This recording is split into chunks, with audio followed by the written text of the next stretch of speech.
Sit down, right there, don't go nowhere, little baby gon' shake that, little baby gon' shake that, little baby gon' shake that, little baby gon' shake that, shit, yeah, I like that, bring that, right here, sit that, right there, don't go nowhere, say yeah, I like that, bring that, right here, sit that, right there, don't go nowhere, baby gon'. What up, YouTube? We back with another reaction video, reacting to, I think it's some Moon, idiot YouTubers who went insane for views.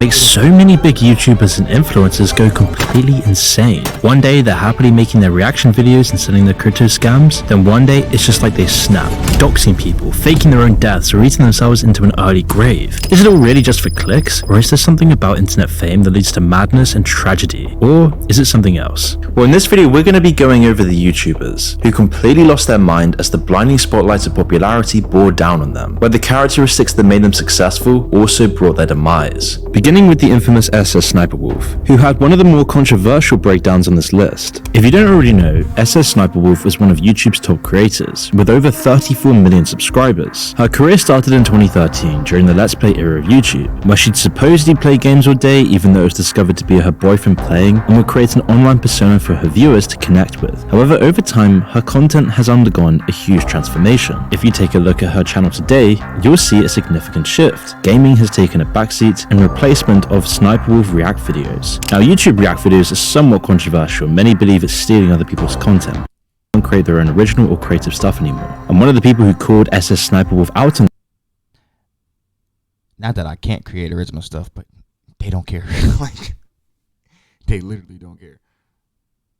Rapping your ass off for no dollars don't make no sense. This was Jax Films. In October 2022, Jax Films created a second channel called JJ Jax Films. The channel was created simply to mock her inability to react as a reaction influencer, duplicating and dubbing her work. He then calls SS Sniper Wolf out on copying content, which frustrated Sniper Wolf, one of the biggest creators on the platform, for more than a decade now. But as all people in controversy do, she continued doing the same thing, pretending nothing had happened. But more and more months went by, with JJ Jax Films continually posting videos mocking her, and Sniper Wolf hit her boiling point, which reached a head on the 22nd of June 2023, when YouTube promoted SS Sniper Wolf's channel on Twitter, and Jack would post this reply, something that clearly tipped Sniper Wolf over the edge. As she finally replied, "I'm gonna start charging you 20% since you get your ideas from me. Satire is supposed to be funny. It's a way to undermine what I do. Bro just wanted an excuse to copy me thinking it would be easy money for him. He gave up because the videos ended up getting 30k views. Guess it's harder than it looks, huh?" For context, Jack Films made another channel where he copied my content for a few months thinking it would blow up and get millions of views. It didn't, now he's mad.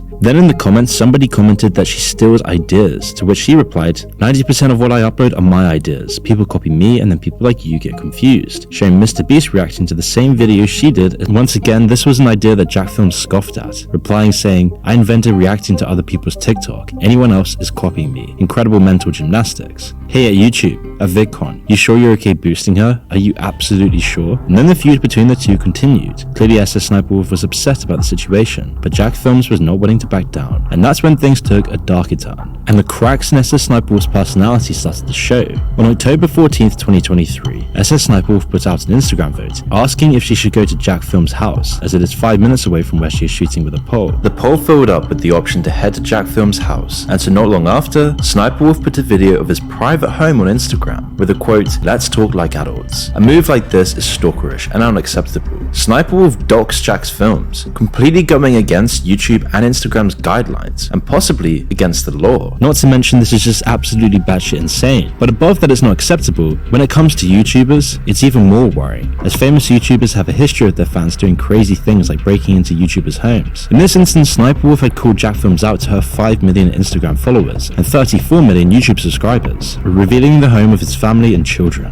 While the photo and video was soon deleted after, Jax Films called her out on this bad move, as Jack Films went on to say, "Creepy, gross and violating. What you do is disgusting. You steal content and stalk YouTubers. At YouTube to monetize this dangerous creator or just get her off of your platform." She posted an Instagram story right outside her home and deleted it. Jax Films and many other YouTube creators have called out Sniper Wolf to be banned from making content on YouTube, and more people started to think, why has she gone so crazy? Why would she do this? But it's not really a surprise when you look at the lifestyle of these people and why they're doing YouTube in the first place, and making someone's home feel unsafe and putting someone's children at threat just because of internet drama shows there's more going on behind the scenes here. Now, Sniper Wolf did try and defend herself on Instagram by writing, "This creep has been harassing me for months," then plays victim, saying I threatened him when I just wanted to talk to him. I have no ill intentions. It's so sad when people have to constantly create drama to pay their bills, but the damage was done. And of the multiple controversial moments Sniper Wolf has gone through, it raises some questions about the morality of influencers. But then again, it might not. You can see YouTube drama in two ways,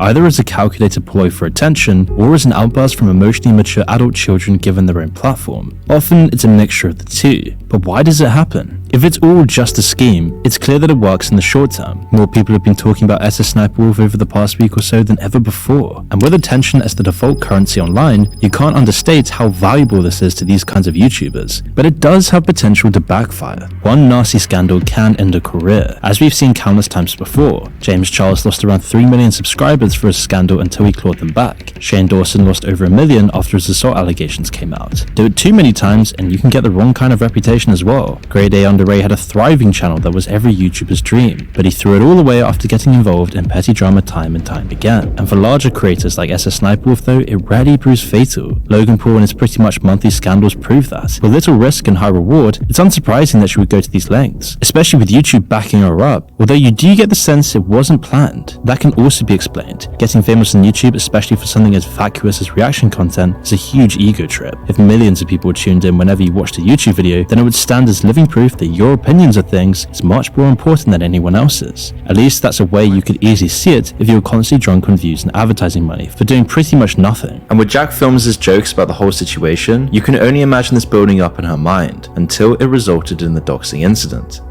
None of this matters to YouTube, of course. With their most recent statement, it's clear they don't actually want to intervene or really do anything about the situation. Instead, they're just waiting for it to die down. Why? Because SS Sniper Wolf is one of their biggest channels when it comes to making money. The amount of ad revenue they must get of her audience is insane. So why throw that all away? She's great for the kids, great for mind-numbing people, and keeping them on the platform. And once a creator becomes so vanilla, so bland of real personality, becoming just another corporate mouthpiece, YouTube will then do everything they can to prop them up, including turning a blind eye to their crimes. It's just not worth it at all for them to actually punish her. And while Sniper Wolf took things too far, these next YouTubers really pushed the boundaries in the most tragic way imaginable.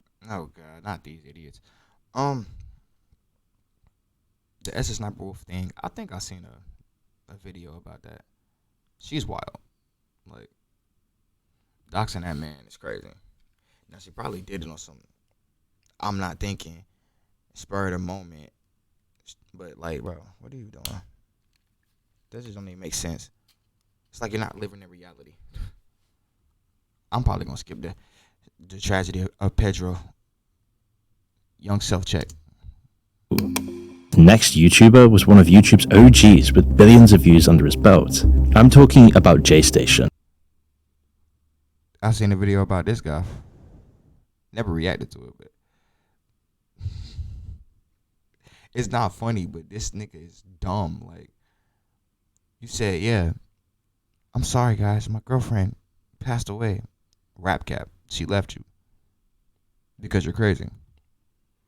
A YouTuber primarily known for his extreme and often shocking content, and he gained popularity by creating videos centered around dark and sometimes unsettling themes, such as 3 AM challenges, paranormal activities, and other sensational topics. In many of his videos, he'd go as far as doing something that was against the law. While many people question the legitimacy of most of his challenges and content, the content was extremely popular, with the channel gaining around 40 to 50 million views every month.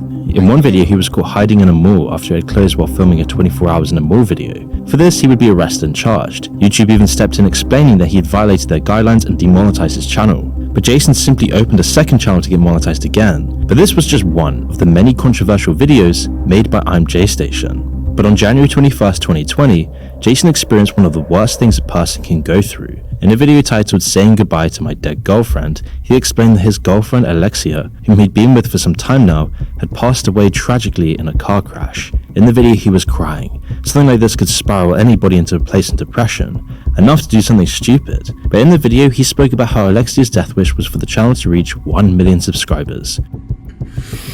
Her dream was just to get 1 million subscribers, and we were so close to doing that, guys. a rather unusual statement in a video of this type. But soon after the video was uploaded, other YouTubers did their research, and one YouTuber called the local police station where Jason lived and asked about the car accident, to which they were unaware of. No, I don't have anything by that name on the system. So, in Toronto, nobody has been, nobody by that name specifically has suffered any form of death, right? No. Others explained that this was tasteless, how his tears were clearly fake, and this was all an elaborate prank just to get more clout.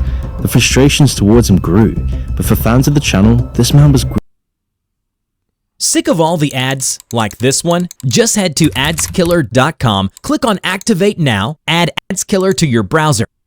grieving for his dead girlfriend. But his next video would be when things took a much darker turn. 5 days later, on January 26th, Jason uploaded another video, Dead Girlfriend Ouija Board Challenge at 3 AM, gone wrong, essentially mocking anyone who had sympathy for him. What's poppin', guys? Back with another 3 AM challenge. As you guys know, my girlfriend Alexia just passed away in a tragic accident, guys. I cannot get over her, guys. I miss her so freaking much. I think he's on cocaine. Like, what the hell is wrong with this? And while this may have been horrible news for his own community, this is how many of Alexia's family and friends found out about her alleged death. And on J-Station knew there would be backlash, but it was a risk he was willing to take to get those views. All publicity is good publicity, and this was enough to force Alexia into the situation against her own will. And so on January 28th, 2020, Alexia posted a video of herself on her own channel titled Alexia is Alive. Here she spoke about her relationship with I'm J-Station, where she claimed he was abusive and controlling. She went as far to say that she actually feared him. I only helped him out of fear. And as a result of this, she would play along to keep the peace. She said that Jason would stop her from socializing with friends and family, and when Alexia's friends and family were constantly called and questioned about her death, she asked I'm J-Station to remove the video. And he didn't skip a beat, replying, "Tell your dad not to block my money. I don't get a part of his business. He shouldn't get a part of mine. And why don't you get your dad to write me an apology letter? Because he's trying to block my money." Alexia posting this video went against what I'm J-Station had in mind for the channel, and he was upset. The two broke up, and Jason posted a new video titled Alexia Morano Exposed, the Bad Side of Her, where he claimed she had been a willing participant in the death post and had benefited from the money that came in from the posts. He had even provided footage of Alexia helping him, and made a side comment that his fans were delusional. I don't really appreciate you talking shit about me to my fans after I try to help you succeed. Young kids who are delusional. At this point, it was just airing each other's dirty laundry, and other parties looked bad. But that doesn't excuse the fact that there were other factors that seemed to corroborate that Jason was indeed an abusive liar. Stories came out from another ex-girlfriend. I made sure to stay up all night because I was paranoid. I wasn't sure what he was going to do. And he was exposed for lying again about his apartment being broke into. People just ran in my house and messed me up, like super bad, yo. No lie, guys. The next week, J-Station was arrested, following Alexia's accusations that he was physically abusive, eventually causing him to be charged with 2 counts of assault. But his internet persona had to continue, he needed those views. And so when he was released later that night, he would go straight back to Instagram saying, "Guys, I just got arrested, but I'm back home and back on the grind. That's why I missed the upload. New video dropping tonight. I'm going harder than ever now. Love you guys." Clearly having no remorse or care for what he did, with his account eventually being suspended again on March 12, 2021. J-Station is a clear example of a different reason why so many YouTubers and influencers go off of the rails. Shocking content that goes further than anyone else is what plays well. The perfect drama and prank YouTuber would get as close to breaking the law as possible while still making content. That, and they'd fake as much content as possible. J-Station's video, "We Bought a Slave Off the Dark Web," is a clear example of something that does both. Other creators that play it too safe don't even get heard of. It's a genre of video and creator that rewards outrage, shock tactics, and being generally unaware of how ridiculous what you're doing is. If these are the ways the drama influencers and these celebrities are chosen, then it's no surprise that a lot of them go off the rails. You need to be completely self-absorbed, egotistical, and in your own little world to even get there in the first place. So when these people get handed audiences in the hundreds of thousands or even the tens of millions, the rest is inevitable.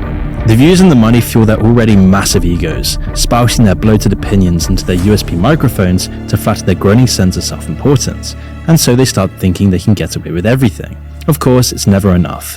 The essential problem with these drama and prank channels is that they need to keep upping the ante and going even further. Otherwise, their audience will just move on to the next channel doing exactly the same thing, creating a cycle of going further and further. Eventually, they go too far, and their channel either gets suspended or they get in trouble with the authorities, as seen in J-Station's catastrophic fall.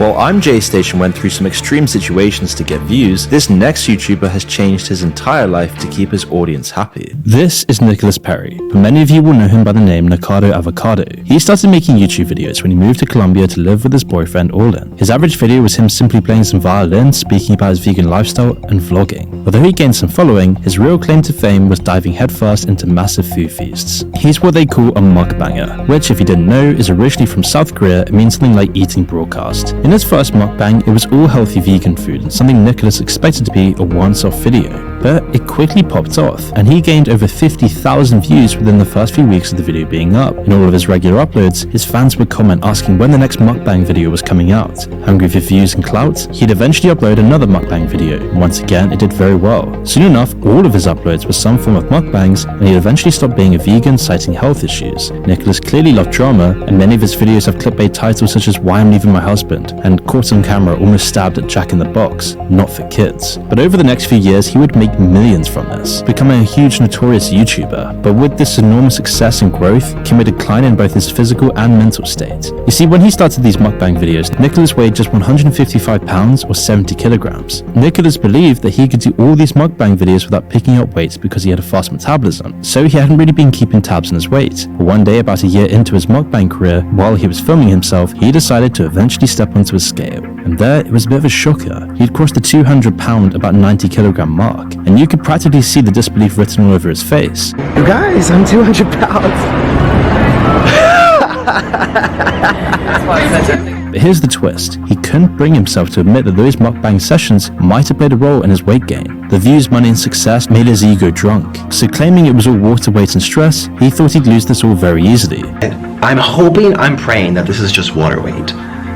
That this is water weight and it comes off. He even made 2 videos addressing the weight he'd put on, but 3 videos later he did another one of his 10,000 calorie challenges, and he continued to gain weight, often crying on camera because of how it was affecting his life. But to Nicholas, the views the mukbangs brought in were more important than his own health, and so eventually he would hit 160 kilograms. In 2019, Nicholas explained how his weight affected his relationship with his husband Oren. He suffers from erectile dysfunction and a loss of libido as a result of his binge eating. Nicholas and his husband Oren had a toxic relationship that was taken to YouTube, as they'd be kissing each other one moment and shouting at each other a moment later. When YouTubers and his own fans shared their concerns, he'd often laugh it off or reply in outrage, never listening to what they had to say. He was told that he was slowly killing himself for views, but Nicholas didn't care about it. In a 2021 interview with Mel magazine, Perry spilled the beans. Turns out many of the online conflicts he's involved in are, well, also staged by none other than himself. He's not just doing it for the drama, but for the sake of his entire career. His entire career is hinged on his completely toxic, degenerate lifestyle. And so obviously Nicholas wasn't one to shy away from stirring up online drama. He feeds off it, often picking fights with fellow YouTubers, all in the hopes of getting a bit more of that sweet attention. He had it clear in his mind that there's no such thing as bad publicity,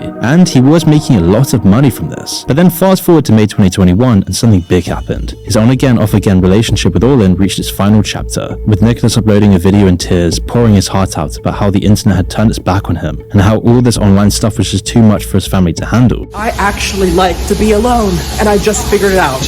And well, he mentioned that his husband had left him for good. 1 month later, in April 2021, he posted a video titled, "My New House Tour. I bought a $2.3 million penthouse," where he showed off what his fame had brought him, explaining that he was reaching his dreams and starting a new chapter. He spoke about being separated from Orlin, and that they were in the filing process of the divorce, so Nicholas packed his bags and moved to Vegas. Near the end of the video, he posed about all the money he has, laughing at poorer people. Mobile games are going big! Free Fire Max is now available on PC with Google Play Games. Play and match. I am rich! Take that, peasants! 2 minutes later in the same video, he breaks down because of his loneliness. Despite everything he'd built, he hated himself, because all the success relied on destroying everything around him. The worrying thing about Nikado Avocado is how far he's gone compared to other creators. Each video is like one frame of a time-lapse documenting what internet fame and gluttony can do to someone. To go from healthy to ruining your body in just a few years is something you don't see very often, and was all for the YouTube views and the money. People often discuss whether this was all an act in a show, or if he really did fall so far. I mean, the weight gain was clearly real, Although it's pretty likely it was a mixture of the two. He discovered what people really wanted to see when he drifted from reasonably sized meals into crazy portions. Then, by acting more juvenile, erratic, and eating large amounts of food, he gained even more momentum. Eating that much junk food has drastic effects on both the body and the brain, so it partially explains some of the changes we saw. At the end of the day though, does it really matter? Even if it's just an act, he's still pretty normal when he is in front of the camera.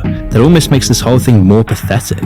Although he had published videos talking about his weight loss a few months ago, it seems like that's been forgotten for now. In a video uploaded in October 2023, he was still seemingly the same size and doing the same mukbang videos. And while YouTube watched behind the lens, the slow decline in Mikado Avocado isn't as fatal as our next case. Do you remember those crazy YouTube prank videos back in 2014? Well, the top creator of these sorts of videos was FuziTube, otherwise known as Youssef. Now, FuziTube opened his channel back in March 2011, creating his channel with the goal of changing the world one smile at a time. His early content was characterized by his energetic and humorous personality, but like many YouTubers, a single video stood above all the others. FuziTube's first major boost in popularity came just days after starting his new channel, when he uploaded a video of himself dancing to Rebecca Black's Friday in an Apple store. The video quickly gained traction and led to his first substantial growth in subscribers. After that, he would start a series called Middle Eastern Parents, joking around with the typical stereotypes. Once again, the YouTube algorithm picked this up and boosted his channel drastically, and as those views began to decline, he transitioned into prank videos. But he wasn't copying any other YouTubers out there. It was original content and it did very well. He was confident and willing to go the extra mile to make the video go viral. His most popular video, Spider-Man in Real Life Prank, garnered over 173 million views. And while some YouTubers would call him out for being misogynistic and crossing lines in his videos, FuziTube didn't care. He was on top of the world. His ego was flying high. And yet by 2015, the fun was starting to die as the prank video era of YouTube was losing traction, and FuziTube would struggle to adapt to these changes, taking a huge hit to his ego. His videos weren't getting many views anymore, and although he tried to shift from pranks to vlogs, his whole channel was just decreasing in views and engagement, eventually causing FuziTube to speak about his mental health issues as he shared his struggles with his audience, including moments of depression and manic episodes. Everything begins within. Like, no matter how much medications I take, no matter how much help I seek, no matter who I reach, until I internally tell myself like, yo, you got to do this for you. You got to start getting better. You got to fix your mental approach. It's never going to change. So I'm still in that process now. Like, me coming here is such, like, if you want to look at wins, I've had to look at my small wins. Me going to the gym was like a victory in my life because of how much I wasn't doing and how much I was struggling. But not only was his reputation declining rapidly, but FuziTube also came forward explaining how his revenue dropped by nearly 95% of what he would usually make from YouTube ads. I lost well over $1 million. Wow. Yeah. So that's how you kind of burned your savings. That was the first big hit, yeah. All of these things were compounding with an already mentally unwell man, and he would hit one of his many rock bottoms. But in July 2018, FuziTube would organize what he claimed to be the best YouTube event ever. This was his chance to gain relevancy once again, claiming this event would be the next Coachella, Hate Dies, Love Arrives, where he would get fellow influencers to promote the event, including Logan Paul, Roman Atwood, and Keemstar, promising fans big names like Drake and Snoop Dogg, and the event was free. But when everybody arrived, it was nowhere near what they'd promised. As it was about to start, a bomb threat was called in, forcing everybody out of the building and into the car park. So not only did it fail to live up to expectations, but Fuzi's erratic behavior during the event was criticized by his community and other YouTubers. And apparently one of the most appalling YouTubers, FuziTube, saw Tanacon and thought to himself, yeah, I can do that, but worse. Taking another dent to his huge ego, and he'd later admit to never even speaking to Drake before, meaning the promise of Drake coming to the event was never even a possibility. This was just all to gain relevancy again. But once everybody arrived in the parking lot, Fuzi would do everything he could to boost his ego, telling everyone about his ambitions as a content creator and his mental health struggles. I invested all my money into this event, and I did it for free. My accountant said, Yusuf, where are you gonna make your money? I said, that's not a problem to me. I didn't care. But many of his fans were now expressing concern for his mental well-being, telling FuziTube to take a break from the public spotlight to prioritize his mental health. But this only made him more angry. So when Keemstar tried to step in and help FuziTube had a manic episode in front of all of his fans, claiming that Keemstar made him want to commit suicide. I have bipolar and depression. That what you put into my head made me want to kill myself. multiple YouTubers stepped in, both concerned for his own health and for his influence as a YouTuber, leading him to another rock bottom as he would take a year-long break from YouTube after the event, and when he returned he would never be as active. Until recently, when about a year ago FouseyTube started live streaming whatever he was doing, every single day. He claimed that he was in a better place mentally now, and that his audience no longer had to worry about him, but as soon as the views started coming in again, viewers will start to notice his old manic state habits. As FouseyTube started to lose his mind again, his viewers only increased, almost motivating FouseyTube to do even crazier things and act in even worse ways, anything he could do to boost his ego. Everybody around him was encouraging his downward spiral, and in August 2023, while on stream, FouseyTube met a drunk woman at an airport. On the stream, viewers could see that she was clearly hammered, off her mind. FouseyTube and the woman started speaking, and she opened up about a tragic event that she had gone through where she had been a victim of human trafficking. So a lot of the women I used to mess with, they were sex trafficked. And I was like shit about it. Not too long after the stream ended, but about 10 minutes later, FouseyTube started his live stream again and bragged about how he had just had sex with a drunk girl in the airport bathroom. I just joined the Mile High Club. And I know it doesn't count as the Mile High Club because I was in the airport, but I still joined it. I swear to God, I swear on everything I love. I swear on everything I love. I just joined the Mile High Club in the airport, in the men's bathroom. Anything to boost his own sense of self-worth. Even if it meant exploiting a woman in a bathroom, it was still good for his ego. But his community were disgusted by this, defending the lady that he'd taken advantage of. But things took an even greater decline on August 23rd, as he screamed for almost the entire day and assaulted 2 people while on stream, having another manic episode. In the video, FouseyTube checked into a hotel and called the cops while on stream, claiming a troll was near him with a gun to his head, ready to pull the trigger. There's a gun to my head right now. There's a gun to my head. Oh, ma'am, he left. Ma'am, he left. There's a gun to my head. Help, get them. Help, ma'am, Intercontinental, what's my room number? Help, tell me, 2027. You could see he was losing his mind, and the viewers continued to pour in. Eventually, the police had to show up and arrest FouseyTube in his manic state, ending the stream and possibly his entire content creator career. One worrying aspect of these kinds of YouTubers that often gets overlooked is their effect on the young and impressionable. It's no secret that these channels often have incredibly young audiences. Generally, kids are the only people who can bear to watch them. They see these people acting like this, and then they see their fame and their millions of YouTube subscribers, and it tells them that this is what they need to emulate and become to gain popularity. Now, kids will always do dumb stuff, that's guaranteed. They don't need social media for it, but it does make it a whole lot more focused on particularly dangerous things. The TikTok challenges and pranks that are constantly in the headlines are proof of that. It trickles down into society, and it's playing havoc on kids today. Don't forget that they were all locked out of school for at least a year each. During that time, the internet normally made up the majority of their interactions and what they learned about the world. Surveys and studies have found deteriorated behavior and attention spans post-pandemic, and channels like this prey on children and their inability to understand how stupid and unreal the videos often are. They're like those awful Elsa and Spider-Man videos that were going around the algorithm for years. They expose kids to awful ideas and ways of living, whilst profiting the creator millions, teaching children degeneracy.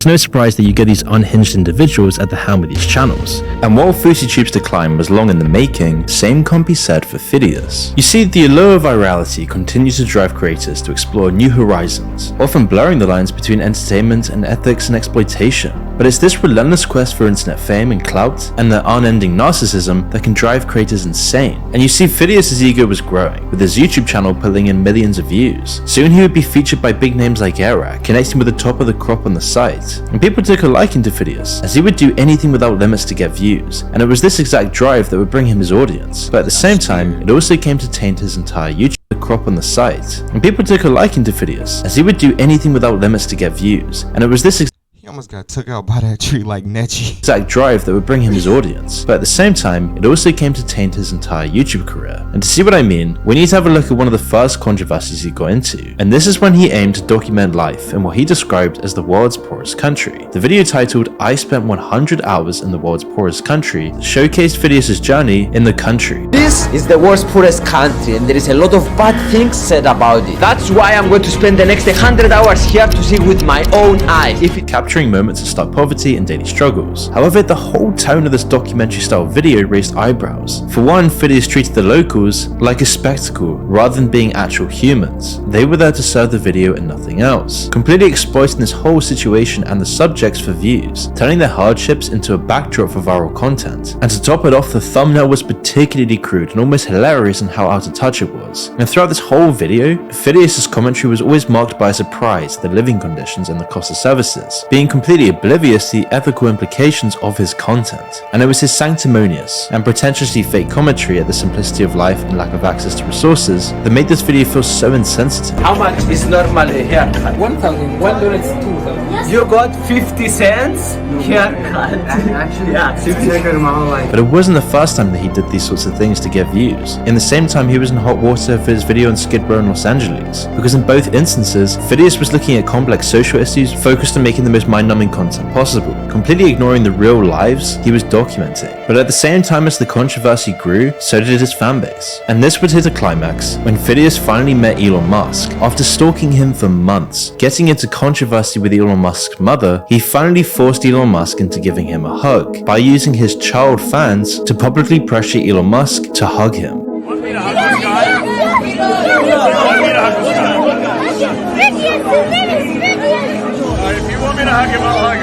And as he kept getting rewarded for this kind of content, it was no wonder what he would do next. Eventually, as his channel started plateauing, he needed something new, something daring, and this would come with his most recent controversy, when Phidias, already under scrutiny for his pompous, egocentric ventures, decided to embark on a new challenge, traveling across Japan without spending a dime. The video, titled Traveling Across Japan for Free, showcased Felix and 3 other YouTubers engaging in a series of questionable activities, all in the name of views and clout. The video begins with Phidias asking strangers for money to cover his bus fare, a move that sets the tone for the rest of his journey. And as he goes across Japan, Phidias resorts to hiding in train toilets, evading ticket inspectors, and even running from the authorities when confronted.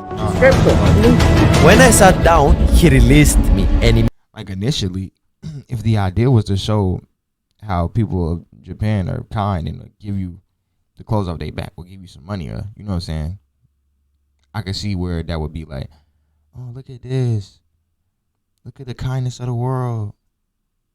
We need more of that. But like, as soon as you started running from cops and not getting tickets, you're doing too much illegal stuff back to back. Like, immediately I started running, but he called the police and they are searching for me now.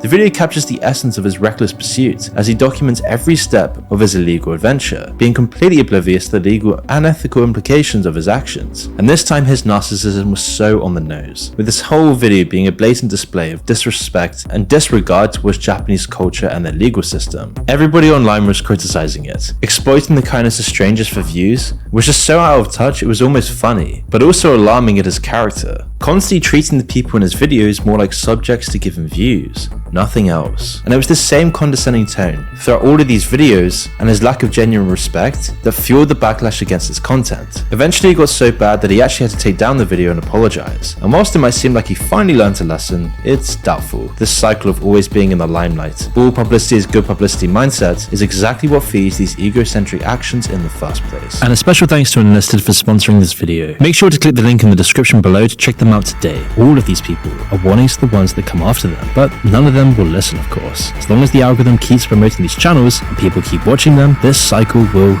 never end. And that's the end of the video. That's a good video, solid video. I skipped one segment though, so I mean, I just don't want to watch idiocy again, bro. Like, man, ain't gonna speak on it. Fuzi too. I think I used to watch him back in the day. It's kind of sad to see where his mental state is at now. Never watched the Nick Avocado, whatever, however you say that. A lot of videos about him. I just haven't watched them. Because every thumbnail is gross, like ODly gross.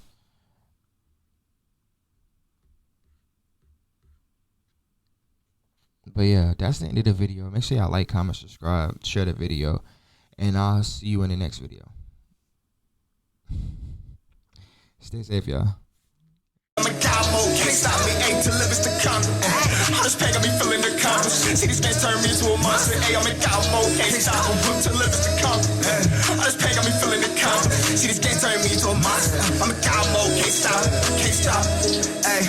All that pain got me feeling jaded. Many to roll when to make it. Feel plugged into the mix, but lagging out before the update. Drop back in different times, same location.